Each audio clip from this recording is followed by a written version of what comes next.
누가복음 11장 14절에서 20절 말씀입니다. 교독하도록 하겠습니다. 예수께서 한 말 못하게 하는 귀신을 쫓아내시니 귀신이 나가매 말 못하는 사람이 말하는지라 무리들이 놀랍게 여겼으나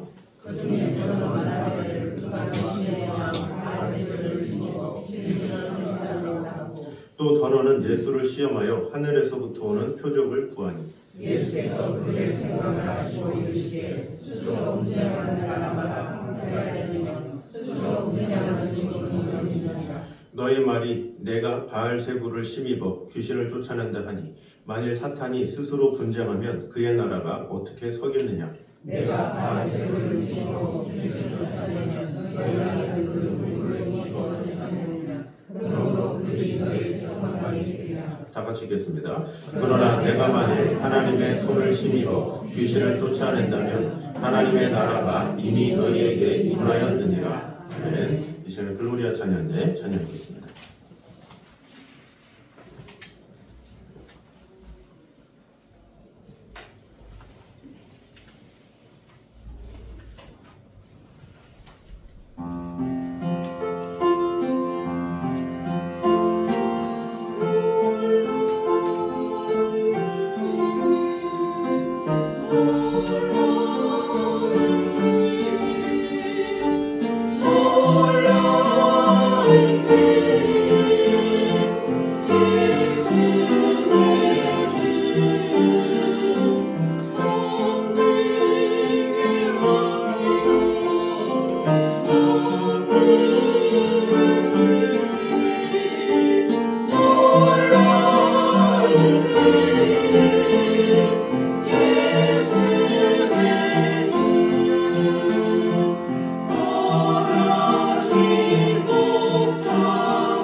놀라운 그 이름 예수 내주고 우리의 삶 가운데 거하시는 그 예수 그리스도가 우리에게 큰 능력이 되시고 우리의 삶의 주관자 되시고 우리의 모든 것 되심을 찬양합니다. 오늘도 그 주님이 내 안에 오셔서 명절 가운데서도 주님 혼자는 함께하여 주셔서 하나님과 긴밀하게 동행하는 한 주간이 될 수 있도록 주님 함께하여 주시옵소서. 예수님의 이름으로 기도드립니다. 아멘.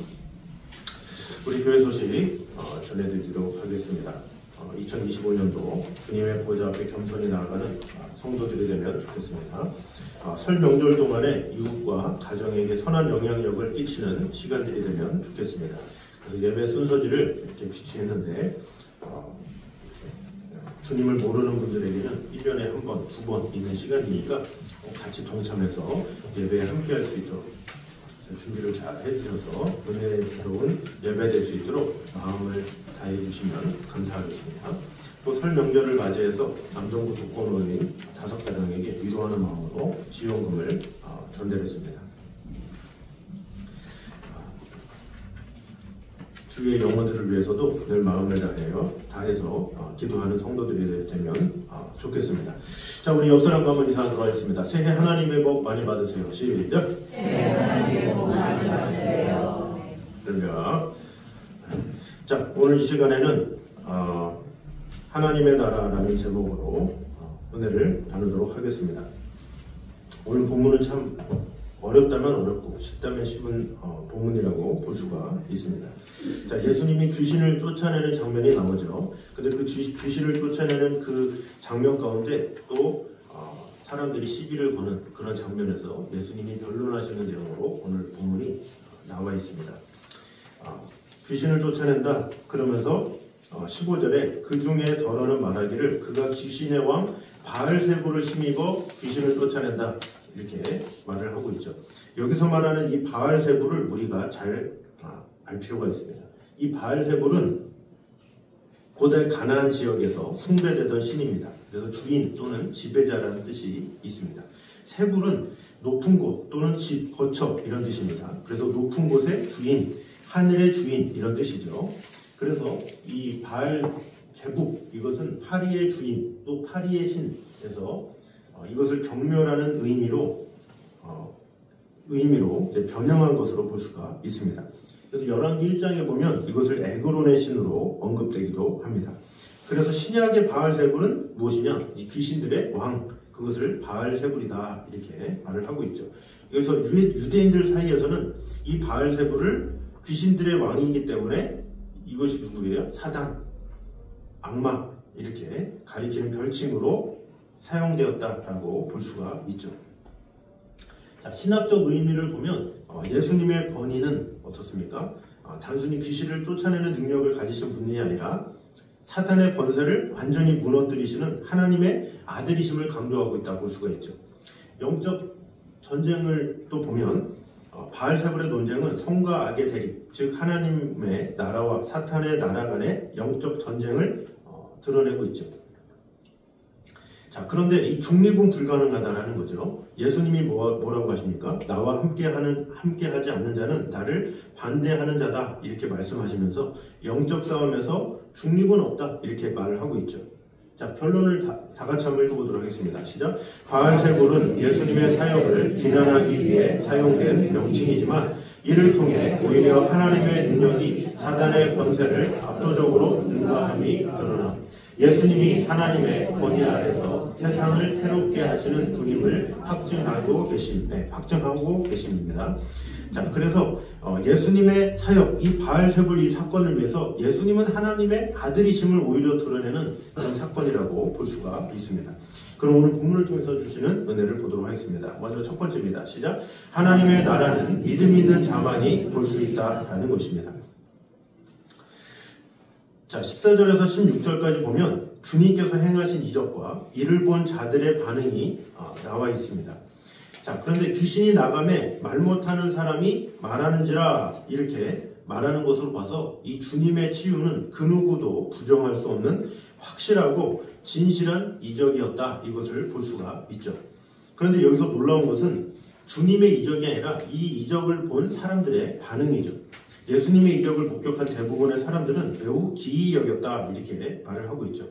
자, 그런데 15절과 16절을 보면 이런 이적을 보고서도 와 놀랍다 하나님의 아들인가 이렇게 한 것이 아니라 귀신인 바알세불의 힘을 입어서 된 것이냐? 라고 하면서 오히려 비난하기도 하고 또 하늘로서 오는 더 큰 표적을 구하면서 시비거리를 만드는 사람도 있었다라는 것입니다. 그리고 이들이 이러한 반응을 보였다는 것은 그만큼 주님이 보여주신 능력이 크고 기이하다 이것을 볼 수가 있죠. 왜냐하면 그들은 주님을 잡기 위해서 평소 예수님께서 가르치던 말씀이나 이적에 대해서 누구보다도 예리한 눈으로 주시하고 있었기 때문입니다. 그렇다면 왜 이 사람들이 예수님을 폄훼하고 예수님의 이 사역에 대해서 비방을 하고 공격을 했을까요? 그들이 예수님의 사역, 또 메시아의 사역, 또 성경이 예언하고 있는 사실에 대해서 무지했기 때문이겠습니까? 아닙니다. 갈릴리 사역 당시 일어났던 사건으로 이와 비슷한 내용을 다루고 있는 마태와 마가의 기록에서는 이 바알세불의 힘을 빌려 이적을 행한다 라고 말한 사람이 누구냐? 바리새인들과 서기관들이에요. 그러니까 성경에 대해서 잘 알고 있었던 사람들이죠. 그럼에도 불구하고 예수님을 비방했다 라는 것은 무엇입니까? 이들도 성경에 박식하잖아요. 성경은 잘 알잖아요. 성경에 대해서 그 누구보다 잘 아는 바리새인이나 서기관들이 이런 비방을 했다라는 것은 무엇을 말합니까? 바로 지식은 있지만 믿음이 없으면 아무런 소용이 없다라는 것을 말해주고 있다라는 거죠. 때문에 그들은 메시아의 표적을 보고도 메시아를 알아보지 못했고 복음을 듣고도 하나님의 사랑과 은총을 느끼지 못했다라는 것이죠. 그래서 오늘날에도 우리 주변에 신령한 것을 볼 수 있는 믿음의 눈은 갖추지 않고 오직 탁한 마음과 육적 눈으로만 보면서 이 하나님의 나라가 어디 있냐 이렇게 말하는 사람도 있는 것을 볼 수가 있죠. 그래서 우리가 더욱 분명하게 하나님을 만나고 그 나라와 영광을 보기 원한다면 먼저 깨끗한 마음과 신령한 이 믿음의 눈 그것을 보게 해달라고 늘 강구해야 된다라는 것이죠. 자, 고린도전서 2장 13절 이렇게 말합니다. 읽어보겠습니다. 시작. 우리가 이것을 말하거니와 사람의 지혜가 가르치지 말아야 오직 성령께서 가르치신 것으로 하니 영적인 일은 영적인 것으로 분별하느니라. 아멘. 영적인 일은 영적인 것으로 분별하느니라. 이거 사람들은 어떤 지적인 것, 내가 얼마나 알고 있느냐 이런 것으로 판단하지만 하나님은 육의 세상, 영의 세상 이것이 따로 있다라고 하고 있죠. 그래서 영의 것은 영으로 분별한다 이렇게 분명하게 말씀하고 있습니다. 마태복음 5장 8절입니다. 읽어보겠습니다. 시작. 마음이 청결한 자는 복이 있나니 그들이 하나님을 볼 것이니요. 아멘. 자, 마음이 청결할 때 하나님을 보게 된다라는 거죠. 교회를 열심히 다닌다고 하나님을 보는 게 아니에요. 마음이 청결한 마음, 깨끗한 마음, 거룩한 마음, 그런 마음을 품을 때 하나님을 볼 수 있다라는 것이죠. 그래서 이 교회만 다닌다고 해서 다 신령한 것을 분별하는 것은 아니다라는 거죠. 오히려 교회는 열심인데 불평불만이 가득한 경우가 많고 은혜로운 마음보다는 지적하거나 나뉘는 마음들이 있는 경우가 참으로 많습니다. 그래서 오늘날 이 한국교회가 어지러워지는 경우 어떻습니까? 어지러워지는 게 초신자에 의해서 이루어집니까? 새가족에 의해서 이루어집니까? 그러지 않죠. 교회를 모르기 때문에 교회를 어지럽게 하려도 정보가 없어서 어떻게 할 수가 없어요. 그러나 교회가 어지러워지는 것은 누구에 의해서 이루어집니까? 어떻게 보면 직분자에 의해서, 교회를 오래 다닌 사람들에 의해서 이루어지는 경우가 많이 있어요. 왜? 많이 알기 때문에, 그런 정보 때문에 그런 경우가 많이 있다는 거죠. 그래서 우리는 어떻게 됩니까? 교회에 열심일수록, 교회에 오래 나왔을수록 내 안에 신령한 눈을 달라고 기도를 할 수 있는 자가 되어야 된다는 거죠. 믿음의 눈으로 보는 자가 화평을 이루고 믿음의 눈을 이루는 자가 한마음을 이루지 믿음의 눈으로 보지도 않고 겉으로 보이는 정보나 상황이나 이런 것으로 보게 되면 나뉘어질 수밖에 없다라는 거죠. 그러므로 우리는 교회에 열심이도록 열심이면 열심인 대로 어떻게 되겠습니까? 하나님에 대한 열정과 사랑 그것을 늘 회복하고 신령한 눈을 달라고 기도하는 그런 간절한 기도가 있어야 된다라는 거죠. 주님, 오늘도 마음이 청결하게 하여 주시옵소서. 하나님의 나라를 보게 하여 주시옵소서. 이 하나님의 나라에 대한 그 풍성함과 은혜가 있으면 신령한 것을 볼 수 있는 눈이 생기죠. 그래서 그 눈으로 말미암아 우리 모두 좋은 마음 가지고 좋은 것을 분별하는 저와 여러분 되시기를 주님의 이름으로 축원합니다. 자, 두 번째입니다. 읽어보겠습니다. 시작. 성도는 모두를 살리는 수행자들이 되어야 한다라는 것입니다. 자, 17절을 보도록 하겠습니다. 시작. 예수께서 그들의 생각을 아시고 이르시되 스스로 분쟁하는 나라마다 황폐하여지며 스스로 분쟁하는 집은 무너지느니라. 아멘. 자, 이것은 메시아의 이적을 보고도 이를 귀신의 왕인 바알세불의 힘을 빌린 결과라고 모독하는 자들을 향해서 예수님께서 말씀하신 것입니다. 그런데 이 주님께서 말씀하신 이 원리는 비단 나라나 가정에만 적용되는 것이 아니라 자연계와 영계까지 공통적으로 적용되는 우주적인 원리입니다. 그래서 이 수학자들의 개발된 이론 중에 게임 이론이라는 것이 있습니다. 그래서 이 게임이란 어떤 놀이나 게임만을 지칭하는 것이 아니라 스포츠 경기나 기업 간의 경쟁 그리고 국가 간의 전쟁에 이르기까지 두 참가자가 벌이는 모든 분쟁과 다툼을 포함하는 용어죠. 그것을 가지고 게임 이론이라고 합니다. 그런데 이 게임 이론을 보면 정합 게임과 부정합 게임이 있어요. 그래서 이 정합 게임이란 말을 합하면 결과가 제로가 되는 게임으로 소위 제로섬 게임이라고 불리기도 합니다. 자, 제로섬 게임이 뭐냐? 경제학, 게임이론, 심리학 등 다양한 분야에서 사용되는 개념입니다. 그래서 하나의 참가자가 얻은 이익이 다른 참가자가 있는 손실과 정확하게 같아서 총합이 0이 되는 상황, 이것을 제로섬 게임이라고 하죠. 그래서 한쪽의 이익은 반드시 다른 쪽의 손해를 의미하고 또 전체적인 자원의 총량은 변하지 않는 그것을 말하죠. 자, 그래서 이 고정된 자원에서 보면 이 게임에서 이용 가능한 자원의 총량이 고정되어 있고 참가자들 간의 재분배만 이루어집니다. 또 상호 의존성으로 보면 한 참가자의 선택이 다른 참가자의 결과에 직접적인 영향을 미치고 경쟁적 성격을 보면 협력보다는 경쟁이 중요한 상황에서 주로 나타낸다라고 볼 수가 있습니다. 예를 들면 체스를 보면 어떻습니까? 한 플레이어가 이기면 어떻게 되죠? 다른 플레이어가 지죠. 그럼 한 플레이어는 기뻐. 근데 한 플레이어는 슬퍼. 이게 제로섬 게임이다라는 거죠. 포커도 같은 게임이니까 그렇죠. 참가자들의 돈이 고정되어 있어요. 그래서 한 사람은 얻고 한 사람은 잃어요. 그러니까 이 0이라는 것을 가지고 예를 들어서 100만 원이 있다. 그럼 한 사람은 100만 원을 다 따고 한 사람은 다 잃게 돼. 모두가 기쁜 게 없는 거예요. 그냥 끝날 때까지. 이것이 바로 이 제로섬 게임이다라는 거죠. 그래서 이 제로섬 게임의 결론, 특징이 뭐냐? 한 사람은 위너, 승리자. 그래서 기쁜 마음으로 집에 돌아가고 패배자는 속쓰림 가지고 집에 돌아가는 거죠. 이게 제로섬 게임은 항상 승자와 패자가 있는 거예요.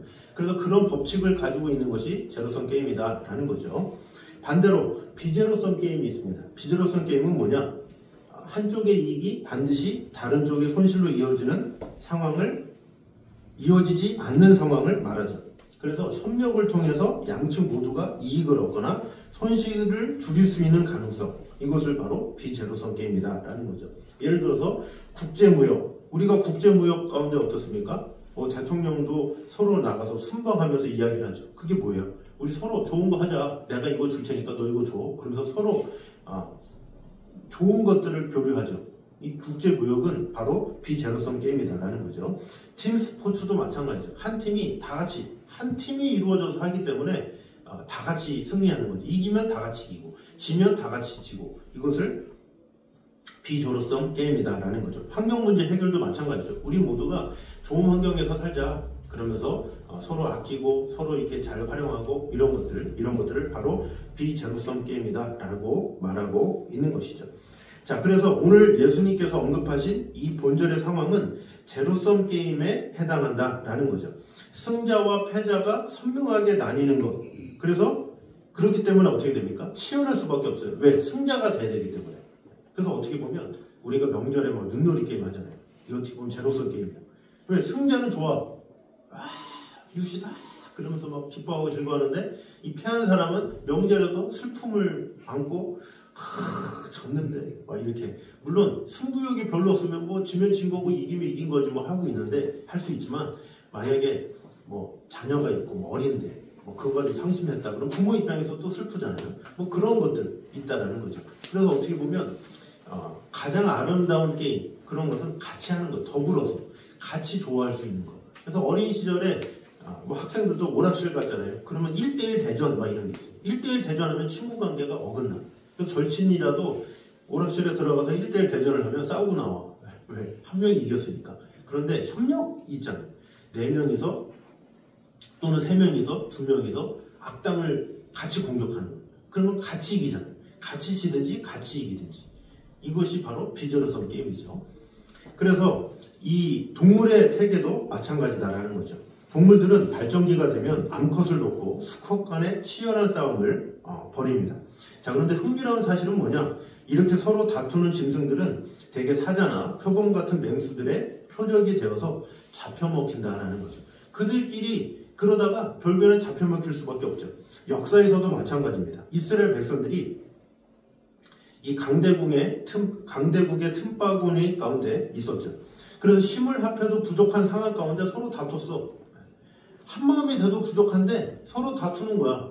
거기서 누가 쳐들어오니까 그런 나누고 다투다가 나중에는 아수르, 바벨론 그곳에 다 침공을 당하게 되죠.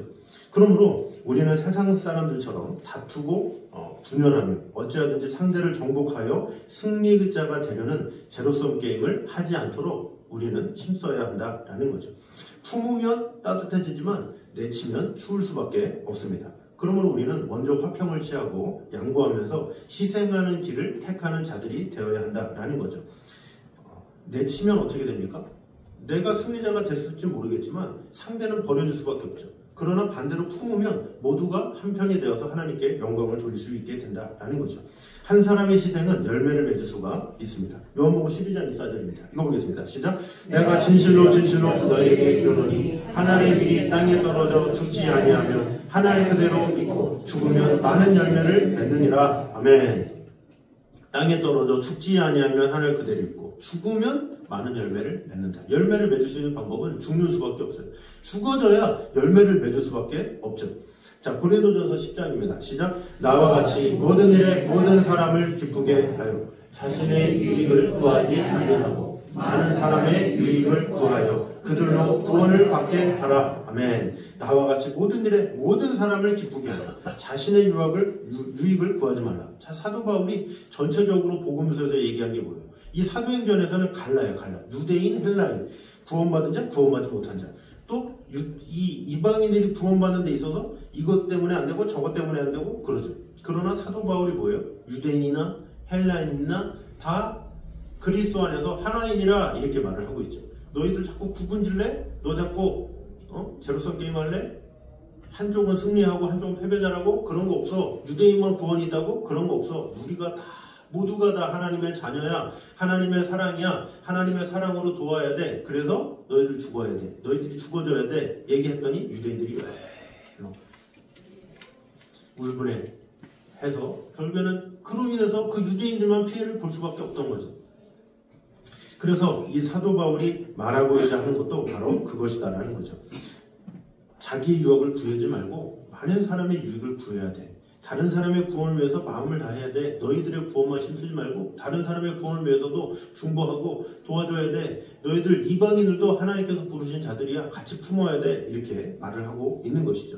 그것에서 귀를 기울이고 한 마음으로 했으면 오늘날 이 이스라엘 민족 또 유대인들 얼마나 하나님의 사랑을 받았겠습니까? 그러나 선을 딱 큰 거예요. 아니야, 우리는 승리자야. 그러면서 유대교 그러면서 따로 종교를 만들어서 자기들만의 하나님을 믿고 있죠. 이거 얼마나 안타까운 일입니까?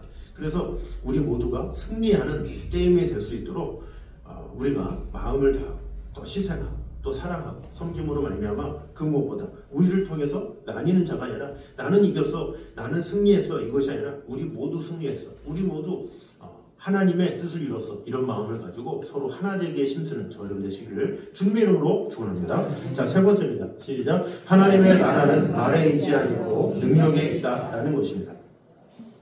자, 20절 말씀 보겠습니다. 시작. 내가 만일 하나님의 손을 힘입어 귀신을 쫓아낸다면 하나님의 나라가 이미 너희에게 임하였느니라. 아멘. 자, 여기서 말하는 하나님의 손은 실제의 손이 아니라 하나님의 능력 또는 성령을 의미하는 구약적 표현입니다. 그래서 예수님은 본절 말씀을 통해서 이 바알세불 논쟁에 대해서 종지부를 찍는 동시에 당당한 승리자의 모습으로 하나님의 나라를 분명하게 선포하셨습니다. 왜냐하면 주님을 비방한 자들이 눈앞에서 본 축출의 이적은 그 누구도 부정할 수 없는 분명한 사실이었기 때문입니다. 이처럼 주님께서는 하나님의 나라를 증거하시되 당시 유대의 종교 지도자들처럼 공허한 말로서 하신 것이 아니라 실질적인 능력을 통해서 증거하셨다라는 거죠. 즉 주님은 공생의 사역을 계시하실 때 선포하신 것과 같이 주님의 은혜를 선포하고 구약의 모든 예언이 성취되었음을 단지 말로만 아니라 능력을 통해서 표적을 통해서 보여주셨다라는 것이죠. 예수님은 세례 요한의 제자들에게도 마찬가지죠. 그렇다, 아니다 이런 대답이 아니라 구체적인 표적들을 열거함으로 말미암아 자신이 구약의 사건들을 통해서 약속된 메시아를 통해서 분명하게 알려주죠.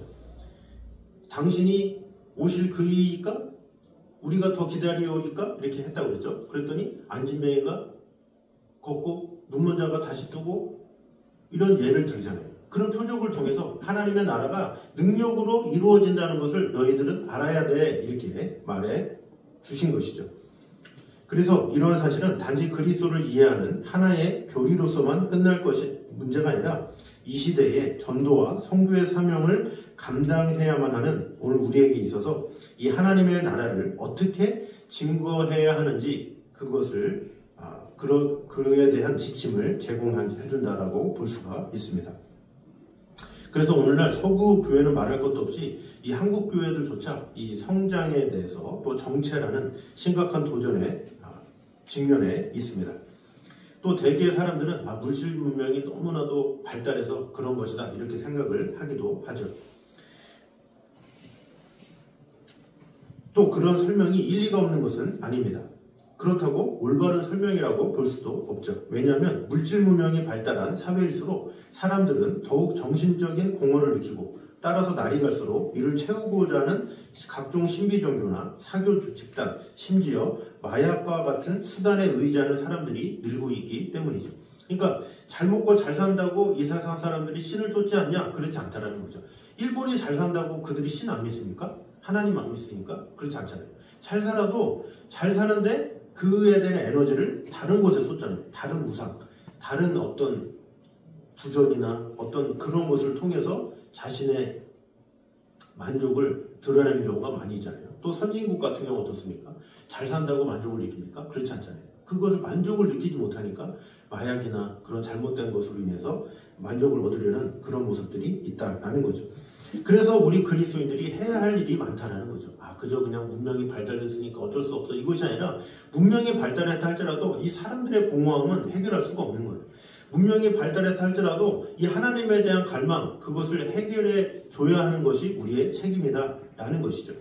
그래서 우리는 우리 스스로만 잘하는 신앙인이 아니라 그에 합당한 열매로 그에 합당한 삶을 보이는 그런 삶을 살아가야 한다라는 것이죠.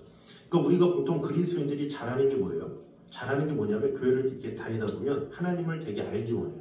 하나님의 뜻을 알기 원하고 하나님의 마음을 알기 원하고 그래서 무엇을 하게 돼요? 성경을 보고 기도도 하고 하나님에 대한 충성과 헌신과 열심을 다하죠. 그런데 그런 하나님을 향한 충성과 헌신과 열심이 지나쳐서 나중에는 무엇이 일어나요? 나중에는 제자훈련이라는 것도 하잖아요. 제자훈련이 필요하죠. 왜? 그래야 하나님을 아니까. 그런데 하나님을 알고 그러다 보니까 그 제자훈련을 통해서 어떻게 되느냐? 사람들이 자기 머리만 커졌어. 그래서 그 좋은 머리로 뭘 하느냐? 판단하기 시작해. 이랬다 저랬다 이게 뭐다 저거 뭐다. 그 많이 하는 지식으로 하나가 되는 그것이 아니라 그 안에서 서로 분열이 일어나고 어려움이 일어나고 그런 것을 많이 보게 된다라는 거죠. 머릿속에서 이론으로 끝나는 것은 아무런 소용이 없다는 거죠. 그것이 삶으로 드러나야 되는데 삶에서 드러나지 않는 제자훈련은 소용이 없죠. 그래서 오늘날에는 제자훈련을 자꾸 이렇게 적용으로 자꾸 바꿔주고 행할 수 있도록 많이 도와주죠. 이전에는 많이 알아야 된다 알아야 된다 그러면서 넣어줬더니 그것이 안에만 바빠지고 밖에서는 아무런 영향력이 없는 경우가 많아졌죠. 그러나 요즘에는 아예 제자훈련이 밖으로 드러날 수 있도록 그래서 제자훈련의 결론을 큐티라고 많이 하잖아요. 왜? 큐티를 통해서 적용을 하면 내가 살아가는 동안에 적용을 하게 되니까. 그래서 그 능력이 어디서 나타나느냐? 내가 적용을 통해서 세상 사람들에게 삶으로, 간증으로 나타나야 된다라는 거죠. 열매로 나타나는 것, 그것이 중요하다라는 것입니다. 그래서 우리는 아는 만큼 아는 것으로 끝나지 말고 그 아는 것이 삶으로 나타나도록, 열매로 드러나도록 마음을 다하는 것, 그것이 중요하죠. 세상 사람들이 우리를 볼 때 야, 정말 믿는 자가 그런데 이런 것이 돼야 된다는 거죠. 명절이에요. 명절이면 어떻게 돼요? 믿는 자가 품는 마음이 있어야죠. 예배에 있어서는 엄청 인색해. 다 모여, 다 앉아, 예배 드려, 딱 이렇게 해놓고서는 막상 식사 준비하고 모이를 때는 일도 안 하고 쳐다보지도 않고 뭐 이러면서 담을 막으면 안 되잖아요. 내가 먼저 섬기고 내가 먼저 희생하고 다 한 다음에 예배하자 그러면 누가 자원하는 마음으로 안 하겠습니까? 그러나 내 자신의 모습이 그렇게 인색한데 어떻게 그들이 마음문을 열겠냐라는 것이죠. 초대교회 때 베드로의 설교 하나로 믿는 자들이 차고 넘쳤죠. 그 믿는 자들이 차고 넘친 그 근거가 무엇입니까? 사도행전 2장에 보면 믿는 사람이 다 함께 있어 모든 물건을 다 통용하고 또 재산과 소유를 팔아 각 사람의 필요를 따라 나눠주며 이렇게 나와 있어요. 그러니까 초대교회 모습이 그거였다는 거죠. 열매로 드러났어요. 주 예수를 믿으라. 이게 선포하고 끝나는 것이 아니라 그 믿음이 어디서 드러나느냐? 사람들이 예수님을 알기 시작했는데 그들을 도와주기 시작한 거예요. 힘들어? 어려워? 내가 도와줄게. 위로해줄게 하면서 어려움을 같이 나누고 함께 했기 때문에 그들의 사랑이 차고 넘쳐서 하나가 되어서 하나님께 영광을 돌리게 되었다라는 거죠.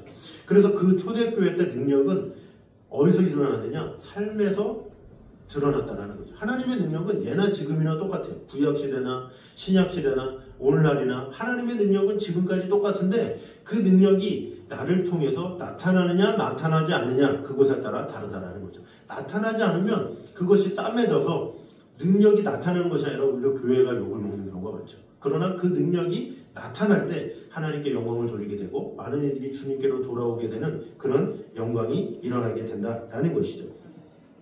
그러므로 진정한 하나님의 나라는 결코 말로 증거하거나 입증할 수 없으며 오직 능력으로만 증거할 수 있다라는 것이죠.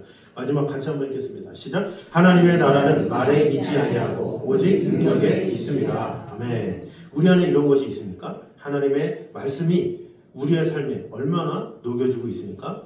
우리가 하나님의 사랑이라는 것을 하나님의 사람이고 하나님의 뜻에 따라 살아간다는 것을 그저 세상 사람들이 그냥 교회 다니네 이 정도만 알고 있습니까? 아니면 저 사람은 참 진실하네, 저 사람 참 신실해, 야 너무 부지런해, 너무 열심히야, 너무 하나님의 사람으로서 너무 참 덕을 세우네, 너무 친절해, 이런 것. 그래서 너무 친절한 거 보니까 저 사람 그리스도인 아니야? 이게 사실은 정답이 돼야 되죠.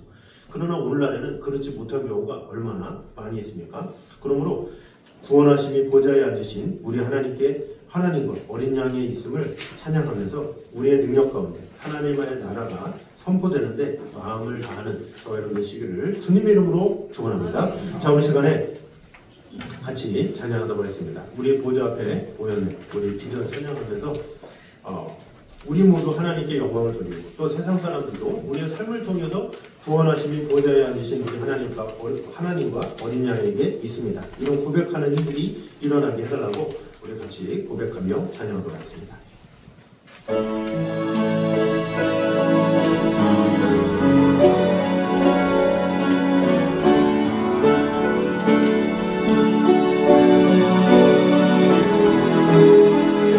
우리 보좌 앞에 모였네. 우리 보좌 앞에 모였네. 함께 주를 찬양하며 하나님의 사랑 그 아들 주셨네.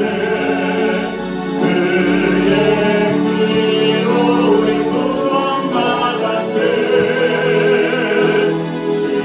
십자가에서 손을 신 그 사랑 강같이 온 땅에 흘러 밤나라와 조선 백성과 너에서 구원받고 그 경배를 이래 구원하시니 보좌에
믿음 있는 자만이 볼 수 있음을 오늘 보게 되었습니다.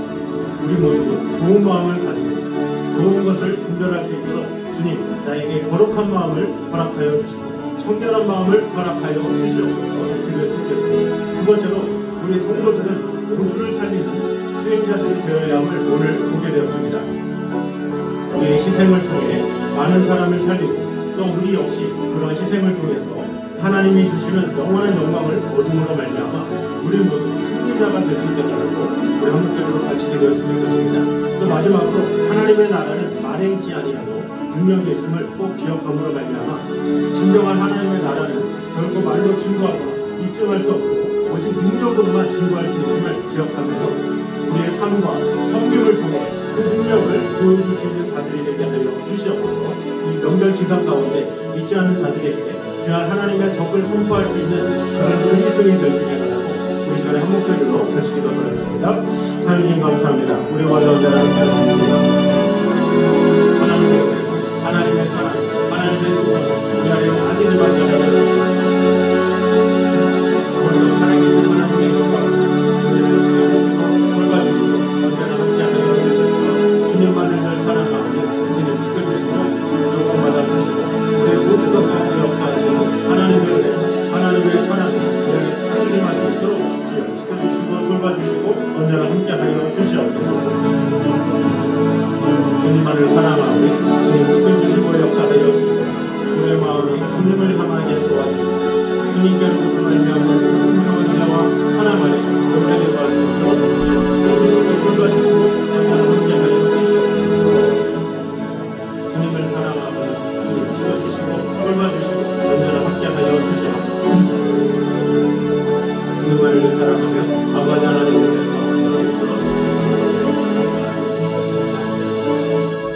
하나님 감사합니다. 하나님의 나라는 오직 믿음 있는 자만이 볼 수 있음을 오늘 보게 되었습니다.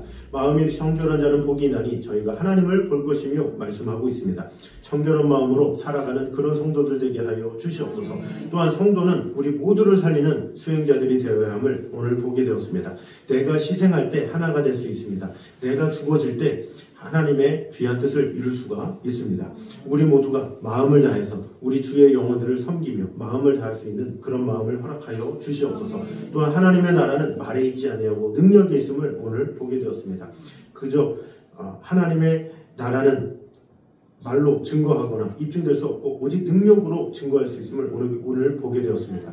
우리가 주님을 사랑한다면 그 사랑함이 열매로 나타나게 도와주시고 우리의 삶으로 나타나게 도와주시고 우리의 언행으로 나타나게 하여 주셔서 하나님을 모르는 자들에게 그리스도인은 이런 모습이다라는 것을 간접적으로 또 전하게 되고 또한 우리가 전하는 그 복음이 그들에게 살아있는 복음이 되게 하기 위해서 우리의 삶이 능력이 될 수 있도록 주여 지켜주시고 돌봐주시고 함께하여 주시옵소서. 더불어 이 명절 가운데 많은 믿지 않는 친척들과 영혼들을 만날 터인데 그들을 입술로만 증거하는 것이 아니라 우리의 삶으로 증거할 수 있도록 우리의 언행으로 증거할 수 있도록 우리의 친절함으로 우리의 섬김으로 증거할 수 있도록 주님 지켜주시고 돌봐주시고 함께하여 주시옵소서. 이제는 우리 주 예수 그리스도의 은혜와 아버지 하나님의 무한하신 사랑과 성령님의 교통하심이 오직 우리 모두가 하나 되게 힘쓰기 원하는 이 자리에 있는 모든 성도들 위해 이제부터 영까지 함께 있기를 간절히 축원하옵나이다. 아멘.